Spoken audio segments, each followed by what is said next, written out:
الرحمن الرحیم۔ صحیح بخاری حدیث نمبر 871۔ اسحاق بن عبداللہ بن ابی طلحہ سے حضرت انس رضی اللہ عنہ نے فرمایا کہ نبی کریم صلی اللہ علیہ وسلم نے میری ماں ام سلیم کے گھر نماز پڑھائی۔ میں اور یتیم مل کر آپ صلی اللہ علیہ وسلم کے پیچھے کھڑے ہوئے اور ام سلیم رضی اللہ عنہا ہمارے پیچھے تھیں۔ صحیح بخاری حدیث نمبر 872۔ فلیج بن سلیمان نے عبد الرحمن بن قاسم سے بیان کیا، ان سے ان کے باپ قاسم بن محمد بن ابی بکر نے، ان سے حضرت عائشہ رضی اللہ عنہا نے کہ رسول صلی اللہ علیہ وسلم صبح کی نماز منہ اندھیرے پڑھتے تھے۔ مسلمانوں کی عورتیں جب نماز پڑھ کر واپس ہوتیں تو اندھیرے کی وجہ سے پہچان نہ ہوتی یا وہ ایک دوسرے کو نہ پہچان سکتیں۔ صحیح بخاری حدیث نمبر 873۔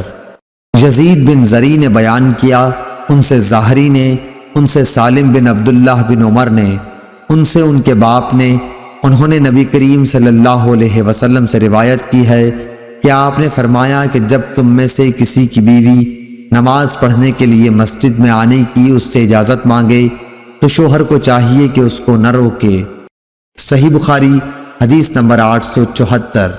سفیان بن عیینہ نے بیان کیا، ان سے اسحاق بن عبداللہ بن ابی طلحہ نے، ان سے حضرت انس رضی اللہ عنہ نے فرمایا کہ نبی کریم صلی اللہ علیہ وسلم نے میری ماں ام سلیم کے گھر نماز پڑھائی۔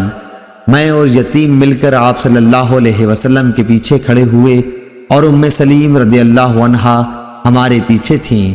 صحیح بخاری حدیث نمبر 875۔ ابراہیم بن سعد نے بیان کیا، انہوں نے ظاہری سے بیان کیا، ان سے ہند بنت حارث نے بیان کیا، ان سے ام سلمہ رضی اللہ عنہا نے، انہوں نے فرمایا کہ رسول اللہ صلی اللہ علیہ وسلم جب سلام پھیرتے تو آپ کے سلام پھیرتے ہی عورتیں جانے کے لیے اٹھ جاتی تھیں اور حضور صلی اللہ علیہ وسلم تھوڑی دیر ٹھہرے رہتے، کھڑے نہ ہوتے۔